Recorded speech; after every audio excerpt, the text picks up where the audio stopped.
On y va? Alors, bonjour à toutes et à tous. Je vais faire un exposé sur l'obéissance et l'autorité parce qu'en fait, je pense que c'est un thème qui va être extrêmement important pour la suite des événements dans notre société. Donc d'abord, je voulais vous parler de la boîte de Pandore. Vous connaissez tous la légende de la boîte de Pandore de chez les Grecs. Bon, en fait, c'est simplement Zeus qui était vexé que Prométhée ait donné le feu aux êtres humains et qui a décidé de se venger. Donc il demande aux autres dieux de l'aider à créer une femme magnifique. Donc c'est ce qu'ils font et ils créent Pandore. Une fois qu'ils ont créé Pandore, Zeus convoque Épiméthée, c'est celui qui a créé tous les animaux, et il lui présente Pandore. Bien entendu, Épiméthée tombe amoureux et se marie avec Pandore. Et Zeus décide de leur faire cadeau d'une boîte, qu'on appelle la boîte de Pandore. Mais il leur dit expressément de ne jamais l'ouvrir.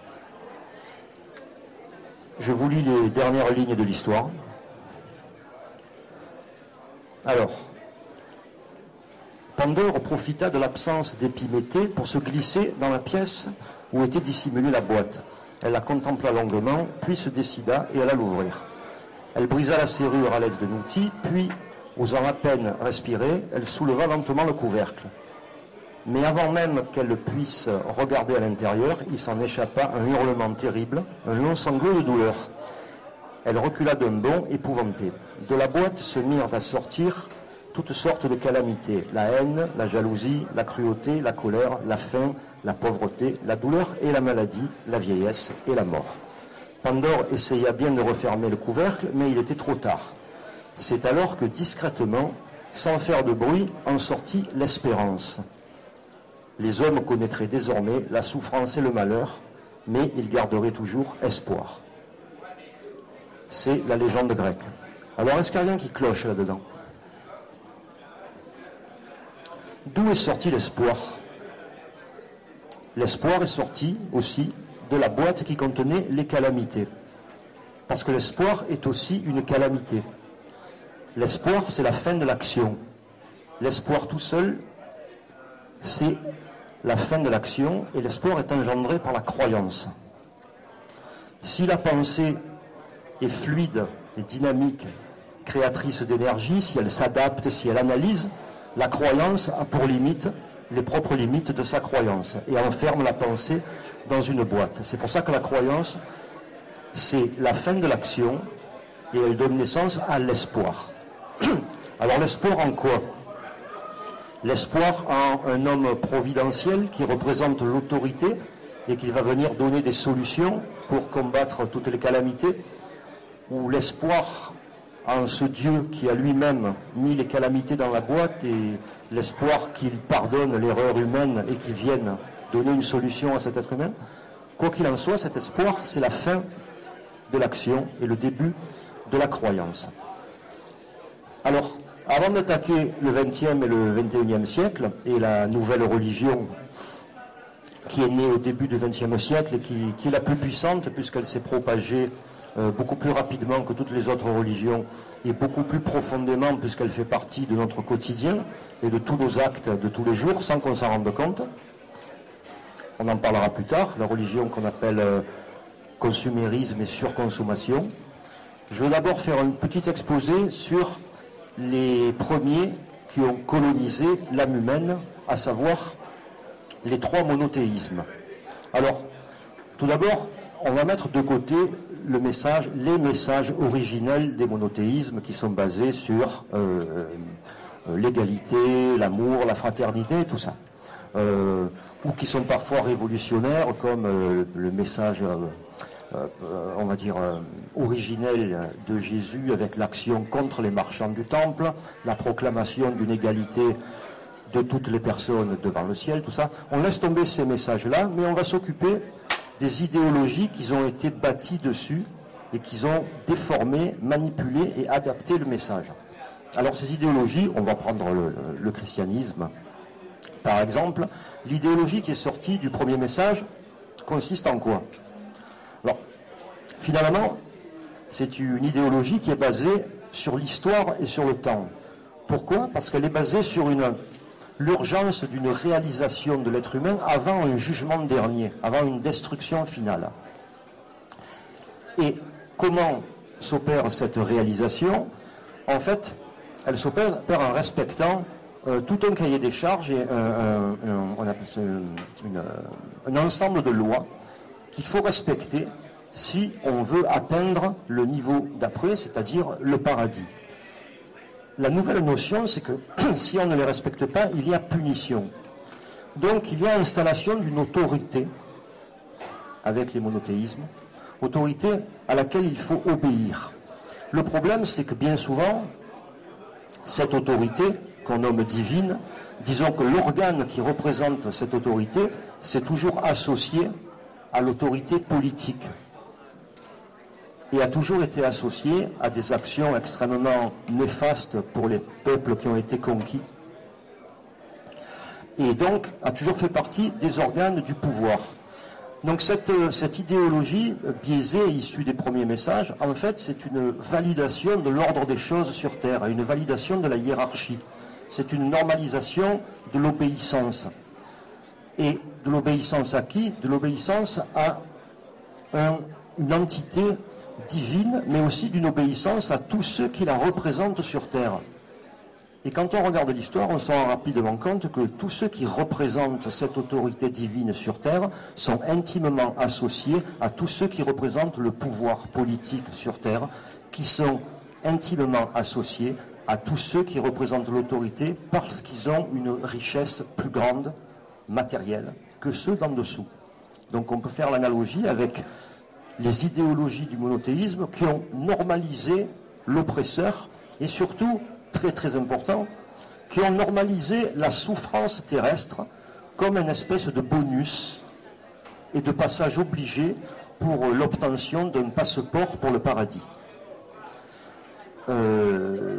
Dit comme ça paraît être anecdotique, mais réfléchissez aux 15 siècles de formatage à cette idéologie, et ça forme des gens qui sont déjà préprogrammés à obéir à une autorité. Alors bien sûr, dans cette idéologie, tout est devenu binaire. Binaire entre bien et mal. Et bien sûr, c'est le livre issu de cette idéologie qui désigne ce qui est bien et mal. Si bien que dans le fond, ça fait que l'humain qui adhère en fermant les yeux à cette idéologie oublie et met de côté sa propre responsabilité avant de prendre une décision ou avant d'accomplir un acte, parce que ce qu'il fera, au lieu de sonder sa propre responsabilité qui est liée à son vécu, à son histoire, il se fiera immédiatement, ou plutôt il regardera si dans le livre, sa décision ou son action va être mis dans la case bien ou mal par rapport au livre, c'est-à-dire qu'il s'oublie. Il met sa responsabilité de côté pour calquer son comportement sur ce qui va lui donner un bonus ou un malus pour sa réalisation avant le jugement dernier. Donc il y a toujours cette urgence de la destruction finale et d'un état qu'il faut atteindre en respectant les règles qui ont été données dans un livre. C'est déjà un formatage puissant à l'autorité et à la normalisation de la hiérarchie et de l'ordre des choses.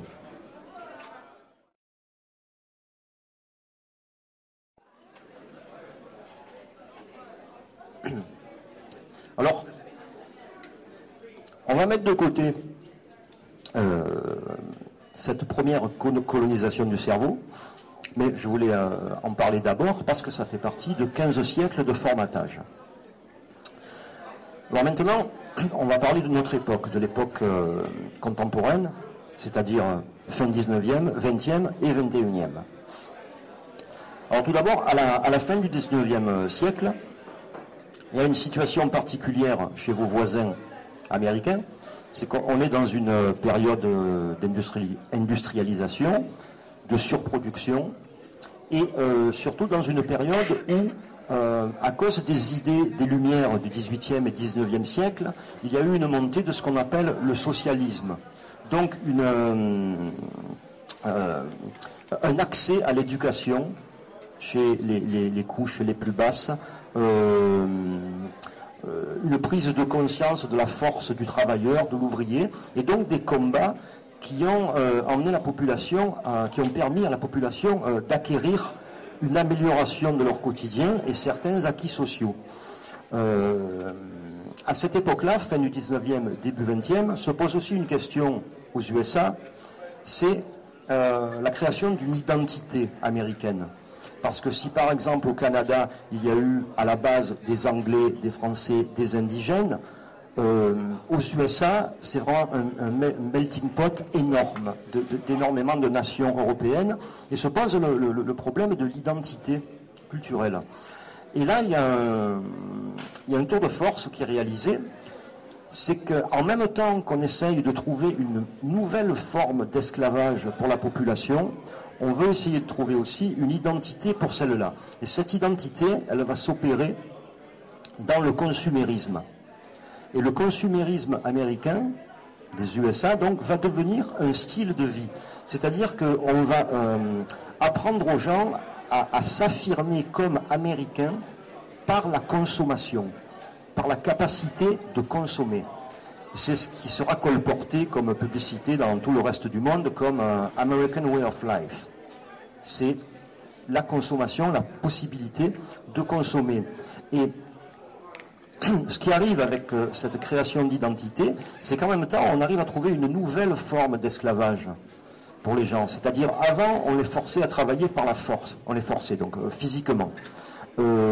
Avec l'avènement des idées, des lumières, et puis la montée des syndicalismes, des ouvriers qui se regroupent, tout ça, il devient difficile de les contrôler aussi facilement qu'avant. Le consumérisme, c'est une très bonne façon de les contrôler avec ce qu'on appellera plus tard la création du désir, et non pas la création du besoin. Parce que n'importe quel individu, par exemple, pour prendre un exemple contemporain, qui possède une voiture qui fonctionne très bien, sait très bien qu'il n'a pas besoin d'une autre voiture. Par contre, ce qui a été créé en lui, c'est le désir. Sensation que si il obéit à ce désir, il se sentira mieux. C'est ce qui est très pervers. Okay, c'est ce qui a été construit début du 19e, et fin du 19e, excusez-moi, et début du 20e. Donc nous avons la création d'une identité américaine au travers de la consommation, et en même temps une nouvelle façon d'esclavagiser les gens par la consommation. Alors à cette époque, il y a des techniques de publicité qui sont mises en place où c'est des techniques, on appelle ça identificatrices, c'est-à-dire on fait en sorte qu'un produit, qu'une personne puisse s'identifier à un produit. Donc on fait des associations entre l'identité de la personne, son caractère et le produit à vendre. Plus tard, après, dans le 20e, ça se répandra plus comme une image de marque, vendre une image de marque. Et ça, vous avez bien vu aujourd'hui qu'une certaine couche de la population ou catégorie de la population achète telle marque d'habits, une certaine catégorie consomme, achète telle marque d'électronique, regarde telle chaîne TV. Alors au début du 20e, c'était plutôt identifier un produit à une personne. Après, ça s'est développé, surtout après la Deuxième Guerre mondiale, à identifier une personne à une image de marque, pour que ça fasse des catégories de gens. Ça, c'était une technique publicitaire qui commençait à évoluer au début du XXe siècle. Mais des gens ont eu l'idée d'adapter ces techniques de vente à la politique et à la manipulation des foules. Alors, c'est pour ça que j'arrive à un événement très important. On est au début du XXe siècle, on est en 1916. 1916, aux USA, vous avez le président Woodrow Wilson, je ne sais plus si c'est le 28e ou le 29e, ça peu importe, Woodrow Wilson qui vient de signer pour un deuxième mandat en 1916. Très important, il a été réélu sur le slogan, sur l'idée qu'il n'ira pas en guerre contre les Allemands. Vous savez qu'en Europe, en 1916, ça fait déjà 2 ans qu'on est en guerre avec les Allemands, et l'Amérique est très isolationniste à cette époque, et Wilson est élu sur la promesse qu'il n'ira pas en guerre, en 1916. Sauf qu'en 1917, des intellectuels anglais par de la propagande, en inondant les intellectuels américains de propagande anti-allemande, avec des tracts, des fausses nouvelles sur les atrocités commises par les Allemands, enfin tout ça, arrive à convaincre l'intelligentsia américaine qu'il faut entrer en guerre. Ça, c'est une raison. La deuxième raison, je n'entrerai pas là-dedans aujourd'hui, mais c'est très important, c'est aussi la Fed, l'énorme banque américaine qui vient d'être créée 2 ans auparavant, qui sera la banque qui prêtera de l'argent à la France et à l'Angleterre pour que la France et l'Angleterre puissent acheter les armes à des personnes fabricants d'armes associées à cette même banque. Donc vous voyez un peu le truc vicieux. C'est aussi pour ça que la Fed pousse pour l'entrée en guerre américaine. Quoi qu'il en soit, on est en 1917, il faut que l'Amérique rentre en guerre, pourtant le président a promis de ne pas la faire entrer en guerre. Qu'est-ce qui se passe? Alors Woodrow Wilson constitue ce qu'on appelle la Commission for Public Information, CPI, mais qu'on appelle plus souvent la commission Krill. Krill, c'est le nom du journaliste George Krill qui met sur pied cette commission. Alors, le but de cette commission, c'est d'arriver en très peu de temps, en quelques mois, à convaincre toute l'opinion publique des USA qui est anti-guerre, à la convaincre d'entrer en guerre.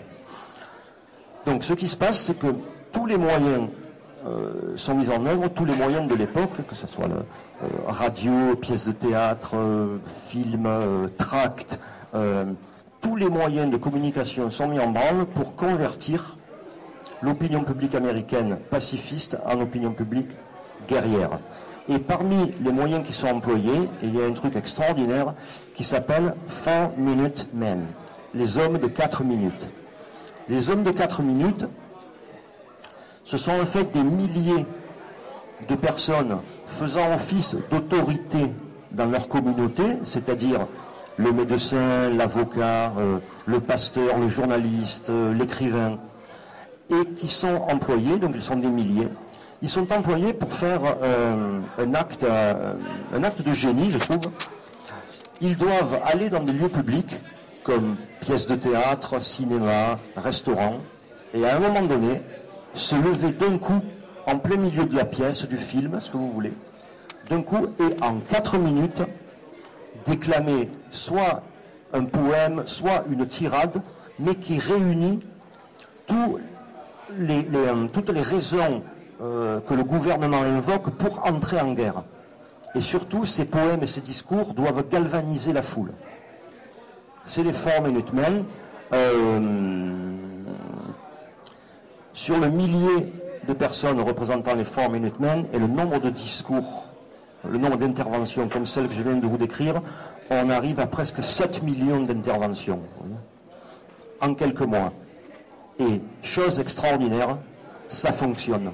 En quelques mois, la majorité de l'opinion publique américaine est pour la guerre. Donc c'est l'entrée en guerre et ainsi de suite.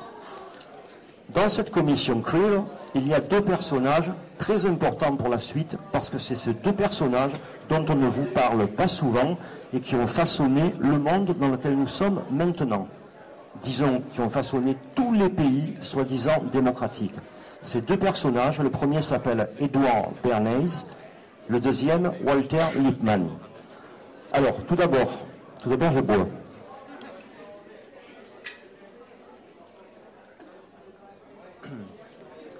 Edward Bernays, qui est né en 1891 à Vienne en Autriche, sa famille a déménagé aux USA, et qui est mort en 1995, 104 ans. Il a eu le temps de façonner le monde. Alors, Bernays, c'est le double neveu de Sigmund Freud. D'accord? C'est-à-dire que la maman de Bernays, c'est la sœur de Freud, et le papa de Bernays, c'est le frère de la femme de Freud. Bon, c'est un double neveu. Alors, Bernays, il a toujours été influencé par Freud dans sa vision de l'être humain, c'est-à-dire un être humain qu'on laisse faire, automatiquement va laisser libre cours à toutes ses pulsions les plus néfastes. Donc c'est une façon de voir les choses qui n'existe, qui n'a pas lieu d'être aujourd'hui, mais c'était la façon de voir les choses de Freud, et donc de Edward Bernays. Et Bernays, c'est un publicitaire. C'est un publicitaire qui a quasiment façonné le monde. Au sortir de la guerre, donc après 1919, entre 1919 et 1929, il est le publicitaire le plus connu pour la bonne raison que c'est celui qui, en inventant d'autres techniques de vente, a réussi le plus grand nombre de contrats et le plus grand nombre de tours de force, en fait, dans les contrats, entre 19 et 29, en utilisant, ce dont je vous ai parlé au préalable, associer une tierce personne ou une idée à un deal entre un produit et une personne. Edouard Bernays, je pensais le dire après, mais je vais le dire maintenant. Je vais vous citer quelques-unes de ses réalisations et vous allez voir que ça ne plaisante pas du tout. Déjà, vous êtes en Amérique du Nord, vous aussi. Donc, vous savez très bien que si on doit nommer le petit déjeuner typique de l'Amérique du Nord, la plupart des gens vont vous dire bacon and eggs. Ok? Ça fait partie de l'identité. Eh bien, vous le devez à Edouard Bernays. C'est tout. Edouard Bernays a une commande des producteurs de bacon et des producteurs d'œufs, d'accord, pour développer leur marché. Qu'est-ce qu'il fait? Il fait intervenir une tierce personne, c'est-à-dire un tiers. Il envoie 40 000 lettres à des médecins des USA en leur posant la question suivante: est-ce que le matin, il vaut mieux déjeuner gras ou pas gras? Les 40 000 réponses sont unanimes. Il faut déjeuner gras. Qu'est-ce qu'il associe à la pub? Le meilleur déjeuner et le plus riche que vous puissiez avoir le matin, c'est du bacon et des œufs. Tout le monde anglo-saxon mange bacon and eggs le matin, c'est Edouard Bernays. Et ce n'est pas un choix. Les gens ont l'impression d'avoir eu un choix, ce n'est pas un choix. C'est une gestion. Est-ce que parmi les filles qu'il y a ici, certaines fument des cigarettes? Non? Bon, pas de chance, vous en connaissez qui fument? Ok. En 1929, il y a l'industrie du tabac qui convoque Edouard Bernays, connaissant ses techniques, et qui lui dit, voilà, nous sommes embêtés, le fait que les femmes ne fument pas, c'était très mal vu à l'époque, nous enlève virtuellement 50% du marché. Il faut que tu fasses quelque chose. Ok. Nous sommes dans les années 20. Il y a tout un mouvement aux États-Unis et en Europe, mais beaucoup aux États-Unis, qu'on appelle les suffragettes. Ce sont des femmes qui militent pour le droit de vote. Ça, gardez-le dans un coin de votre esprit. Je crois que c'est pour Pâques, il me semble, toutes les années à New York, il y a un défilé, genre carnaval ou ce genre de truc. Qu'est-ce que fait Edouard Bernays?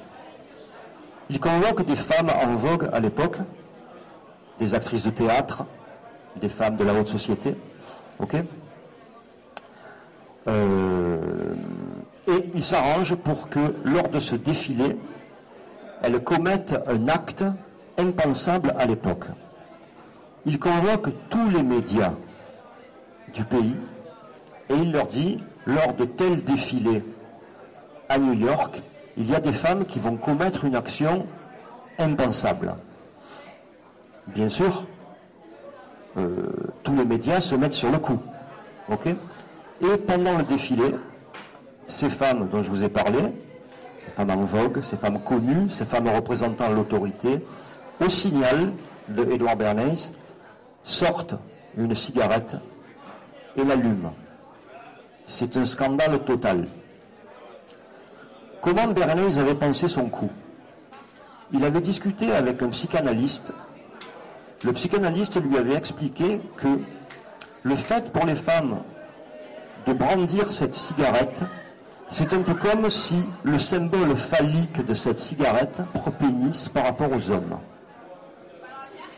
Pour vous dire jusqu'où ils allaient, vous voyez, pour manipuler. Donc, ces femmes sortent cette cigarette pendant le défilé, scandale et interview de ces femmes. Pourquoi avez-vous sorti une cigarette? La phrase était déjà travaillée. Nous avons sorti cette cigarette comme la torche de la liberté pour les femmes. Ok? En quelques années, la cigarette s'est répandue chez toutes les femmes du monde occidentalisé. C'est Edward Bernays. Voilà. Donc voilà ces techniques. Alors, en 29, il a déjà réussi un nombre incalculable de coups comme ça.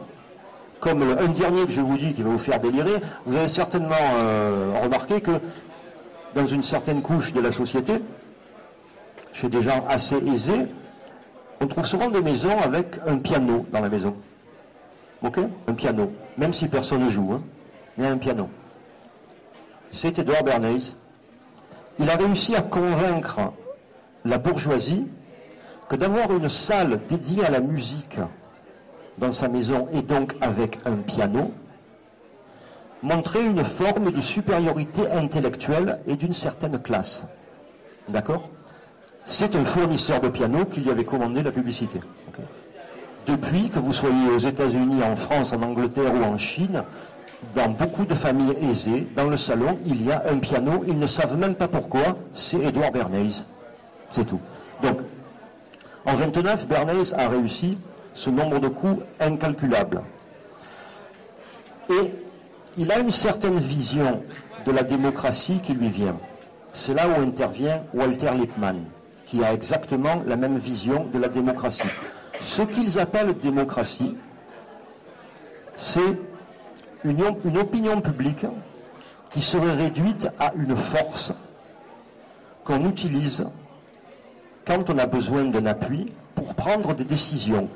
Mais une force, une masse de gens qui ne seraient jamais vraiment au courant des vrais tenants et aboutissants des problèmes mondiaux.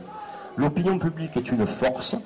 Quand Walter Lippmann ou Bernays parlent de la masse populaire, ils parlent d'une masse ignare et superstitieuse qu'il faut contrôler pour protéger les minorités opulentes. C'est-à-dire que la vision de Bernays et de Lippmann, c'est d'avoir un gouvernement invisible, fait de personnes responsables et riches, qui connaissent très bien les intérêts des entreprises et qui, par la propagande et les techniques d'Edward Bernays, peuvent influencer, manipuler, diriger politique et opinion publique. Ok ? Donc, si Bernays, c'est le technicien qui invente toutes les techniques de manipulation, Walter Lippmann, c'est le théoricien, c'est le prêcheur. C'est les deux personnes qui sont intimement convaincues qu'une véritable démocratie, c'est un public qui est manipulable et qui ne connaît rien. Alors, le public, pour eux, voilà, comme ils disent, ça va vous rappeler beaucoup de choses, tous les problèmes, aussi importants soient-ils, ne doivent pas être expliqués au public, mais exposés sous forme, de réflexion extrêmement réduite, tellement réduite, comme dans un entonnoir, qu'elles doivent se résumer, ces problèmes doivent se résumer à une émotion et un slogan. Rappelez-vous le binaire des religions, déjà, ok ? Une émotion, un slogan. Bien, mal. Avec moi, contre moi. Pour, contre. Possibilité de faire de l'argent, en perdre. Et ainsi de suite. Donc, leur conception, c'est de tout réduire à une simple émotion, et quand les affaires n'ont pas été réglées en interne, au sein de ce gouvernement fantôme, celui qui peut se payer la propagande va se payer l'opinion publique pour qu'elle vienne appuyer sa décision, qui n'a souvent absolument rien à voir avec la véritable nature du problème. Okay ? C'est leur conception qu'ils ont mis en branle à partir de 1929. Donc vous avez un livre qui est carrément une Bible, pour ceux que ça intéresse, je le redonnerai à la fin, Edward Bernays, 1928, Propagande, et à peu près dans la même année, Walter Lippmann, Le public fantôme. Ça résume tout. C'est ce qui a été immédiatement adopté par tous les gouvernements soi-disant démocratiques du monde. Cette manipulation de la population comme une force qui doit simplement venir appuyer celui qui a pu se la payer. C'est tout. Alors, Parmi les critères qu'on donne à cette population pour qu'elle puisse se prononcer, il faut toujours que son choix soit un choix basé sur la morale, c'est-à-dire basé sur, imaginez, vous avez deux acteurs qui se disputent, les deux essayent de se payer l'opinion publique comme force. Les seuls critères de jugement de l'opinion publique doivent être ceci, c'est-à-dire raisonnable ou arbitraire. Lequel des deux a une attitude raisonnable, lequel des deux a une attitude plutôt arbitraire et semble penser qu'à son intérêt. Tout doit être basé là-dessus et ces deux critères doivent être adaptables à toutes les formes de conflit. C'est tout. Alors, c'est la science politique qui doit inculquer ces deux critères de choix à la population, raisonnable, arbitraire. C'est l'éducation, et l'éducation physique, qui doit entraîner les gens à avoir recours à ces deux critères. Et là, vous avez une manipulation totale de l'opinion publique. Ok ? Bon, je vous encourage, après quand j'aurai fini mon exposé, que vous y repenserez dans la semaine, je vous encourage à regarder les news et les médias avec cet œil nouveau, en essayant de calculer les associations de mots, le pourquoi du comment, et où on essaye de vous diriger. Vous allez voir, ça sera toujours binaire et une émotion. Vous voyez là, dernièrement, j'ai reçu un article par rapport à la France, d'où je viens, où, par rapport à des histoires et des heurts qu'il y a encore avec ces histoires de religion, quoi. Islam, pas islam, chrétien, pas chrétien, tout ça. Et j'ai regardé le titre de l'article que j'ai reçu, et là, c'était extraordinaire parce que dans la conception de manipulation, Bernays explique bien, et Lippmann aussi, que chaque fois qu'on réduit toute une affaire à une émotion ou à un slogan, il faut aussi valider sa déclaration, la valider en présentant, en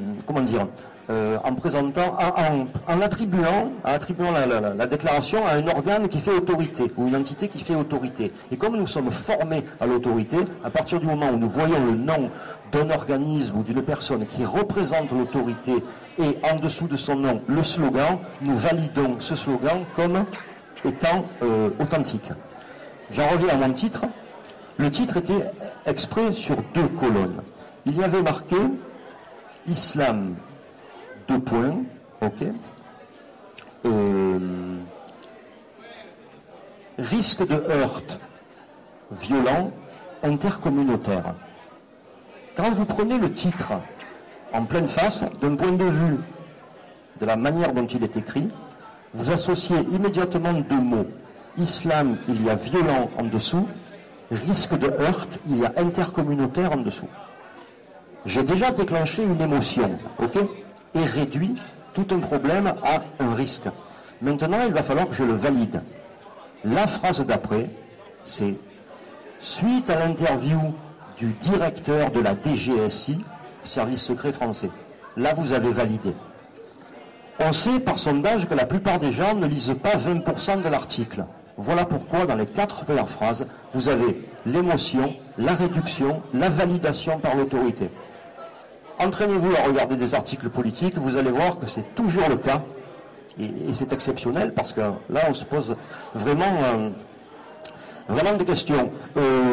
Avant de passer à l'expérience sur l'autorité et l'obéissance, je vais juste vous donner un exemple qui prouve que, bien souvent, on a l'impression que la modernisation, c'est uniquement dû à l'évolution des êtres humains, alors que bien souvent, derrière, il y avait une volonté mercantile. Et je vais vous donner un exemple probant.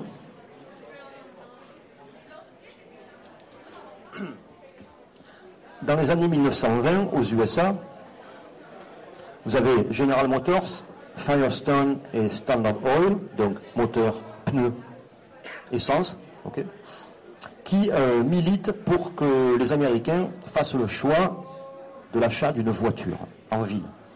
Or, dans ces années-là, et jusque dans les années 50, la plupart des villes américaines sont desservies par des tramways. Les tramways, c'est la solution la plus économique, la moins polluante, et les villes américaines marchent très bien comme ça. Alors comment ça se passe? Dans les années 20, donc vous avez General Motors, Firestone, Standard Oil qui militent pour que le citoyen américain achète une voiture. Et tout à coup, il y a l'apparition d'une entreprise écran qui s'appelle National City Lines. National City Lines achète une à une toutes les compagnies de tramway de toutes les grandes villes américaines. Et dès qu'elle les achète, elle les démantèle. Elle les démantèle au profit de bus. D'accord? Ces bus sont achetés à un fournisseur qui appartient à General Motors, Firestone, Standard Oil. Si bien qu'en 1955, mis à part San Francisco, il n'y a plus une ville américaine avec un tramway et tout le monde a opté pour la voiture, nettement plus chère et nettement plus polluant. En 1959, les 3 firmes sont traduites en justice pour conspiration criminelle. D'accord? Ok. Et donc elles sont condamnées à payer une amende de $5 000. Voilà. Vous avez là 3 firmes qui ont transformé les États-Unis des tramways en 30 ans, hein, du tout tramway à tout automobile. Nous, on pense que c'est l'évolution de l'humain. Non. Création du désir avec arnaque en dessous et manipulation de la population. On passe de tramway à un truc beaucoup plus polluant et qui revient beaucoup plus cher. Et on paye 5 000. Voilà. C'était juste pour vous donner un exemple de transformation de la société qu'on pourrait prendre pour une simple évolution, mais qui est complètement guidée. Ça, c'était jusque dans les années 50. Je ne vous explique pas aujourd'hui en 2017. Vous voyez, mais on en parlera après. Alors, ces 2 personnes, je vous encourage à les lire et à en être conscient, et à être conscient de leur influence. Lippmann et Bernays, ils ont façonné le monde dans lequel nous sommes. Alors, on a parlé du formatage des idées par les idéologies des religions, donc qui ont été issues des messages biaisés. On a parlé de ce formatage à l'autorité et à l'obéissance. On a parlé de ce qu'on appelle, que Walter Lippmann appelle la fabrication du consentement. C'est le nom de l'idéologie. C'est la raison pour laquelle on a aux États-Unis le ministère des Relations publiques, qui est en fait le ministère de la propagande et de la manipulation. Donc, nous avons eu donc la fabrication de ce consentement. Alors on peut se demander, est-ce qu'on a un exemple concret du résultat de cette obéissance? Où a-t-elle mené l'être humain?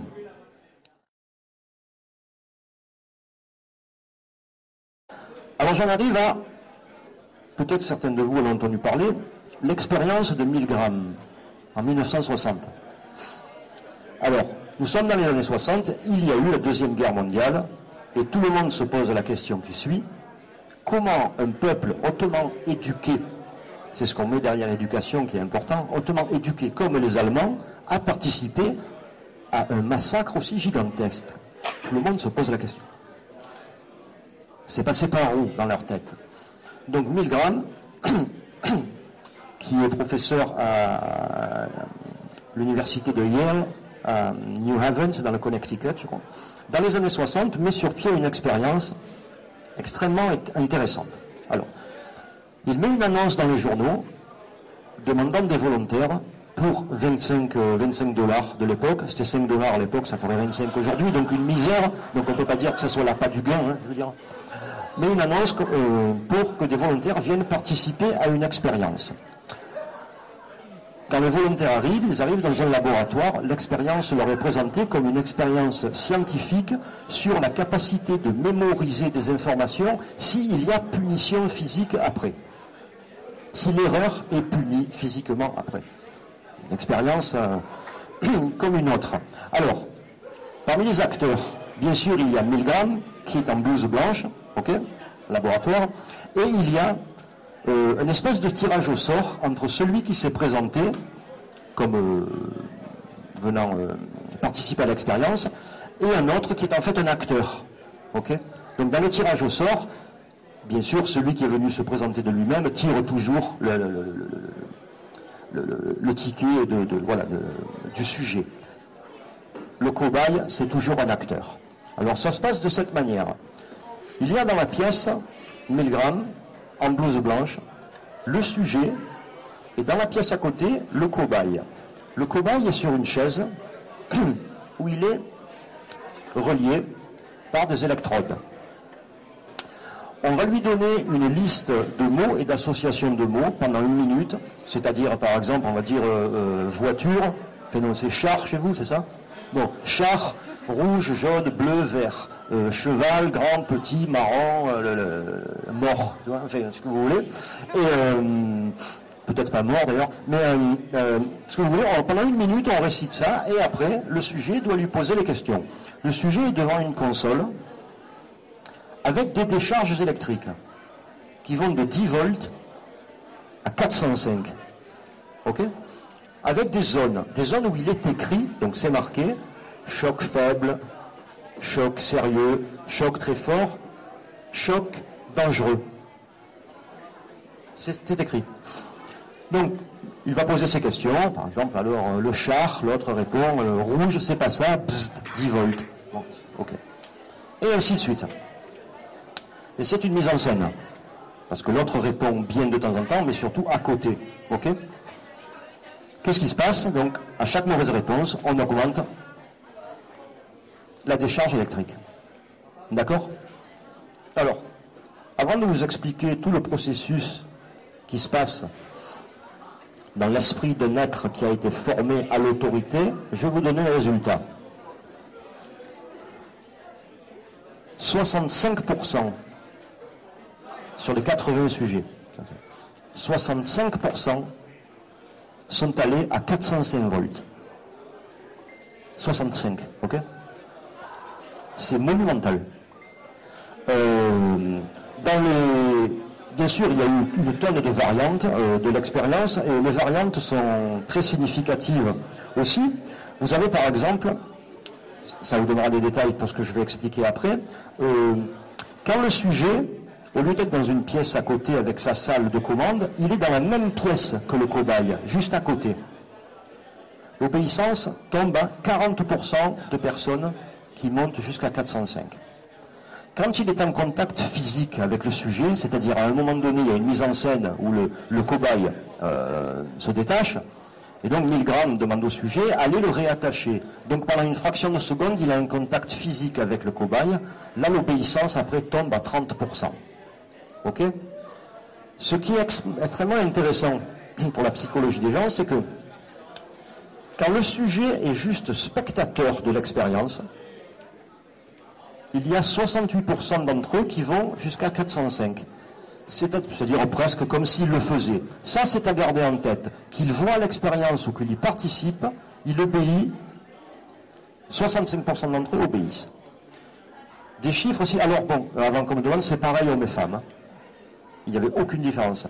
Là où c'est très intéressant, c'est que quand il y a 2 personnes représentant l'autorité, 1000 grammes et une autre, qui donnent des ordres, mais que ces 2 personnes représentant l'autorité, à un moment donné, se disputent ou ne sont pas d'accord, obéissance pour le choc final, 0. D'accord? Quand les sujets sont plusieurs, c'est-à-dire à tour de rôle, ils doivent donner une décharge, et que parmi les sujets, il y en a un qui se rebelle, l'obéissance passe de 65% à 10%. Pensez à la manière dont notre société est formée, quand je vous donne ces chiffres. 2 autorités qui se rebellent, plus d'obéissance. Quelqu'un dans le groupe qui ose se rebeller, les autres se rebellent. Le plus dur, c'est de désobéir. Et je vais vous expliquer pourquoi. Ce qui est intéressant dans l'expérience de 1000 grammes, c'est que la simple mise en scène et les moyens exposés ont suffi à annuler toute la morale du sujet. D'accord? Alors qu'est-ce qui rentre en jeu par rapport à la manière dont nous sommes formatés à l'autorité? Ce qui rentre en jeu, c'est que déjà, le sujet est allé faire l'expérience de lui-même. D'accord? Donc il a décidé d'y aller.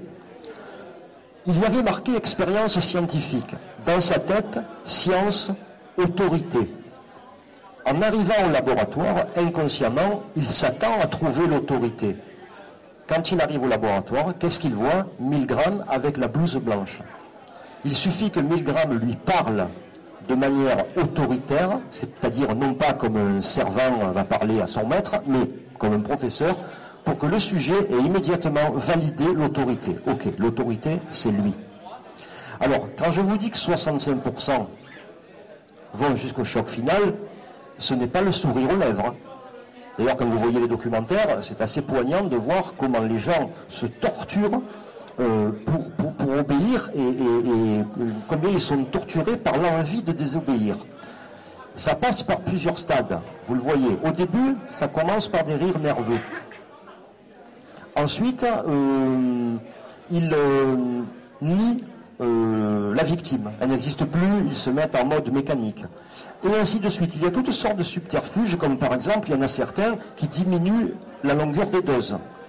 Ou certains qui, en parlant, essayent d'influencer sur la réponse pour qu'ils donnent la bonne. Il y a toutes sortes de subterfuges où vous pouvez voir le sujet qui est complètement tourmenté par cette obéissance et par cette non-possibilité de désobéir. Alors, ce qu'il faut savoir, c'est que dans l'expérience, à partir de 180 volts, le cobaye, qui est un acteur, commence à hurler comme un fou. Commence à demander à ce que ça s'arrête. Commence à hurler, libérez-moi, je ne suis plus d'accord. C'est aussi hardcore que ça. C'est pas, vous voyez, quand vous écoutez le truc, c'est horrible. Hein. Vers la fin des voltages, à partir de 300 volts, il n'émet plus aucun son. Donc il y a le doute dans la tête du sujet, à savoir, il est vivant ou il est mort? Mais ça fait rien. Milgram s'était basé sur 5 injonctions pour l'obéissance. Et il s'était dit, si arrivé à la 5e, le sujet désobéit encore, c'est qu'il a vraiment désobéi. Alors dans les 5 injonctions, c'est très fin. C'est très bien calculé. La première, dès que le sujet émet une protestation, qui arrive dans cet ordre. Hein. Au début, le sujet désapprouve, vous le voyez. Ensuite, il verbalise la désapprobation. Ensuite, il verbalise son mécontentement. Ensuite, il menace de désobéir. Et à la fin, très rarement, il désobéit. Comment contrer ces 5 étapes? Milgram met 5 injonctions sur pied. La première, c'est au premier signe de désobéissance, ou quand le sujet se tourne parce que le type est en train de hurler « libérez-moi », la première injonction, c'est continuer. Pourquoi continuer et pas recommencer? Parce que continuer, ça valide le fait que le sujet est déjà en train de lui faire du mal. Si vous lui dites recommencer, psychologiquement, il y a fait du mal, mais il s'est arrêté. Il doit recommencer à faire du mal. Beaucoup plus difficile. Continuer, tu es déjà dans la merde, mon grand. Tu continues. Et c'est là qu'on a ce qui se passe chez le sujet. Il y a ce qu'on appelle l'escalade d'engagement. C'est-à-dire que je ne suis pas d'accord avec les actions que je fais, mais chaque action que je fais annule celle qu'il y avait au préalable. Et je le fais de plus en plus pour que ça finisse.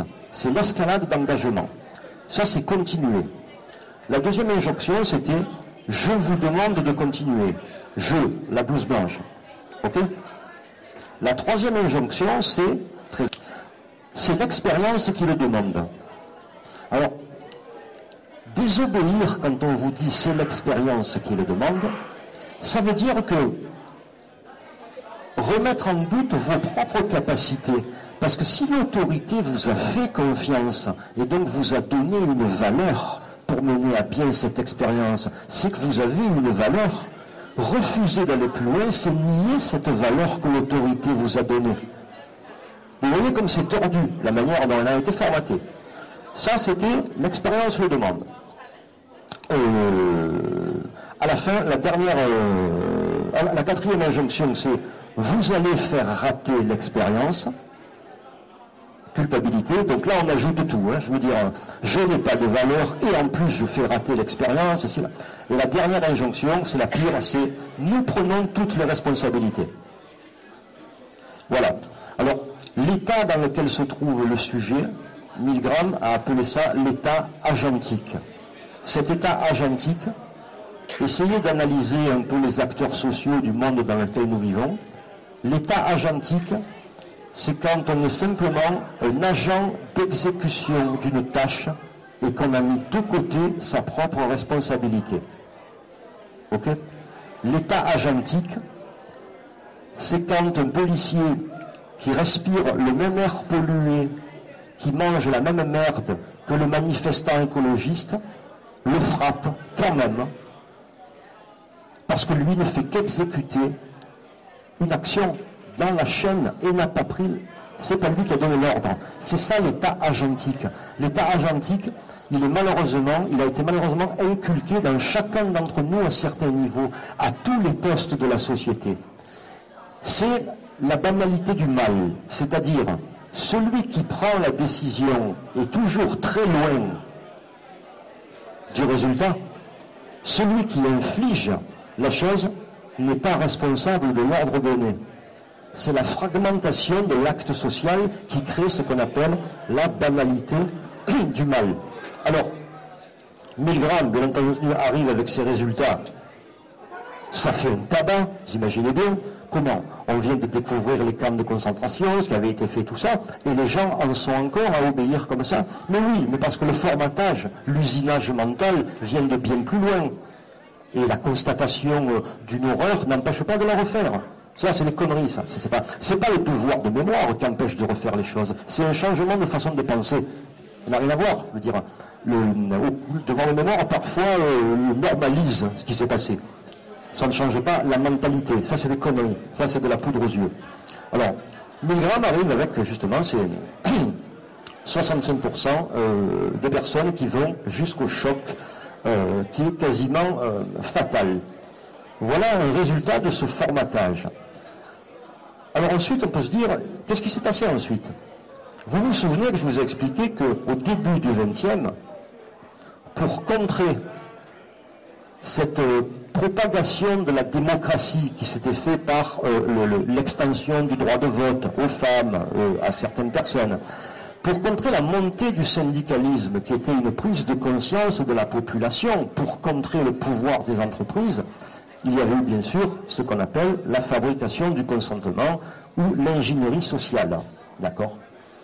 On voit que dans les années 60, sur le taux d'obéissance, sur la faculté d'obéissance, ça a un impact pareil. Donc on se dit, qu'est-ce qui va se passer ? Vous avez vu que dans la fin des années 60, il y a eu plein de mouvements démocratiques qui sont montés. Les mouvements anti-guerre aux États-Unis, anti-Vietnam, les droits civiques pour les Afro-Américains, pour les Indiens d'Amérique, mai 68, dans le monde entier, toutes ces luttes. Ok ? Donc, la conscience sociale, même si elle avait été battue en brèche ou elle avait subi des tentatives d'éradication par toute cette fabrication du consentement, est quand même là et naturelle à l'homme. Alors, qu'est-ce qui se passe dans ces années-là ? 1973, vous avez David Rockefeller, vous connaissez le nom, hein, qui organise la commission trilatérale. La commission trilatérale, c'est un grand cercle, ce sont des réunions entre tous les dirigeants occultes du monde, qu'ils fassent partie de la finance, de la science, des artistes, des hommes politiques. La commission trilatérale, quel est le sujet de la commission trilatérale ? La démocratie vient de faire un bond en avant, c'est un danger pour le capitalisme. Il faut trouver des solutions. Quelles sont les solutions ? Moi j'ai 50 ans, donc je me souviens des séries télé et des jeux télévisés de ma jeunesse, et je vois ceux d'aujourd'hui. Ma jeunesse, c'était les années 70. Je vais vous donner simplement un détail sur ce qui n'existait pas dans les années 70 et que vous avez aujourd'hui. Dans les années 70, nous avions des séries comme le célèbre Kung Fu. Vous vous souvenez, le Kung Fu, David Carradine, un Chinois qui arrive aux États-Unis et qui cherche son frère. En général, il cherche toujours le frère ou la mère dans le film. Mais bon, il cherche son frère. Et au fur et à mesure des épisodes, il rencontre des injustices qu'il règle. Bon, à coup de pied, à coup de poing, mais il les règle. Il les règle, et dans ces épisodes, il fait toujours référence à son enseignement bouddhiste au temple de Shaolin, avec uniquement des proverbes humanistes tirés du bouddhisme. C'est les séries que nous avions. Les jeux télévisés étaient des jeux qui étaient basés sur, un peu plus sur la connaissance que sur les effets spéciaux comme aujourd'hui. La différence aujourd'hui, il est difficile de trouver une série ou un film américain blockbuster où le héros ne soit autre chose qu'un flic ou un ancien flic, un Marines ou un ancien Marines, un GI ou un ancien GI. On a l'impression, en regardant les séries mainstream et blockbuster américaines, qu'il n'est pas possible d'être quelqu'un de bien sans avoir fait partie d'un corps constitutionnel représentant l'autorité. Mettez-vous ça en tête. Maintenant, en ce qui concerne les jeux télé, c'est encore pire. Nous avons des jeux vidéo, des jeux télé en France, vous avez les mêmes ici sans doute, je ne sais pas si c'est les mêmes noms, mais où les gens finalement, comme sur une île déserte ou dans je ne sais pas quel contexte, doivent commencer par se faire amis avec des gens, puis les trahir ensuite pour pouvoir gagner le jeu. Quand moi j'étais au collège, celui qui trahissait ou qui était le mouchard se faisait massacrer.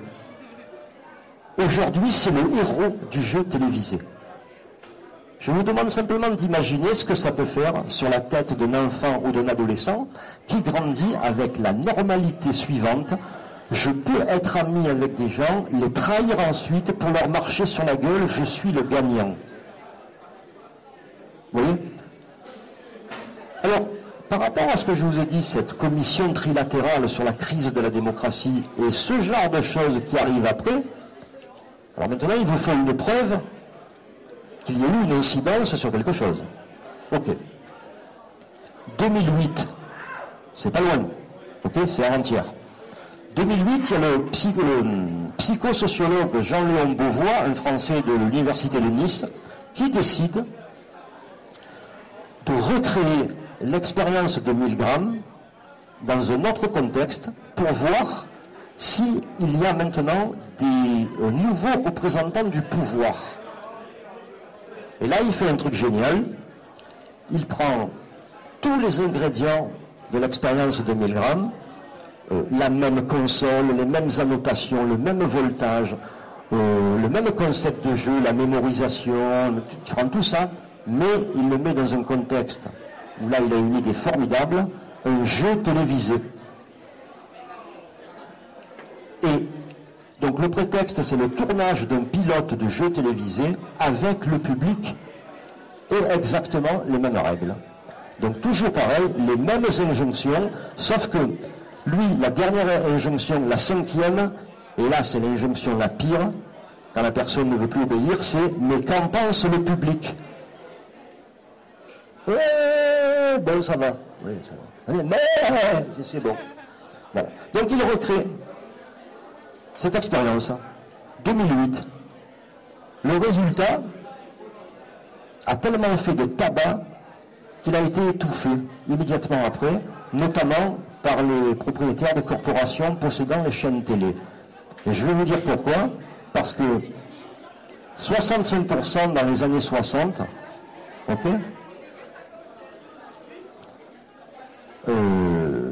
2008 en France, où on est supposé n'obéir à rien, ok, 2008 en France, 82% de personnes allant jusqu'à 405 volts. Monumental. Monumental. Donc, crise de la démocratie, prise de pouvoir, enfin, augmentation du pouvoir de la télévision dans l'avilissement de l'être humain. Vous passez de 65% à 82%.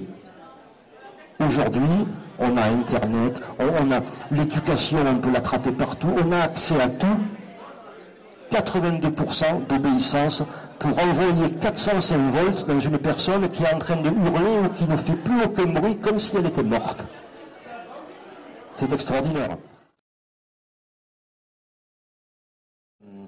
Pour conclure, je vais vous simplement faire référence à un poète activiste amérindien ou autochtone, comme vous dites ici, qui s'appelle John Trudell, qui était de la tribu des Sioux Lakota, qui est parti rejoindre Crazy Horse il y a 1 an et demi. Lui, il expliquait que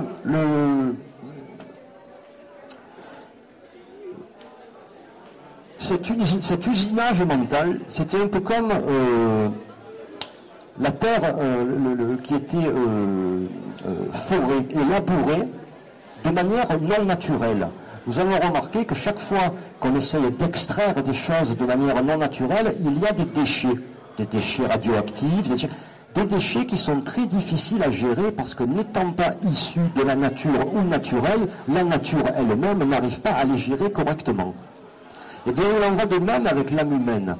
Quand elle est usinée constamment, de manière non naturelle, contre nature plutôt, elle crée aussi des déchets. Que sont ces déchets? Ces déchets peuvent s'illustrer par une surstimulation de 3 émotions. La crainte, non, la peur, la crainte, le doute. Peur, crainte, doute. Ce qu'il y a de terrible, c'est que les organes autoritaires qui vous inculquent cet état d'esprit, je dirais, qui force cet état d'esprit, qui va stimuler peur, crainte et doute, sont les mêmes qui se présentent à vous pour vous proposer de les soigner.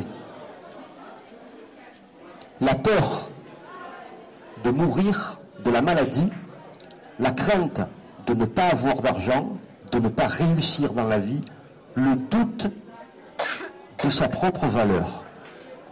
Et à partir du moment où nous sommes usinés de telle manière, de la sorte, chaque décision ou avant chaque acte de notre vie, nous allons vérifier comment vibrent ces 3 capteurs de la peur, de la crainte et du doute. Et notre décision, elle va toujours être dirigée en fonction de la vibration de ces capteurs qui sont surstimulés.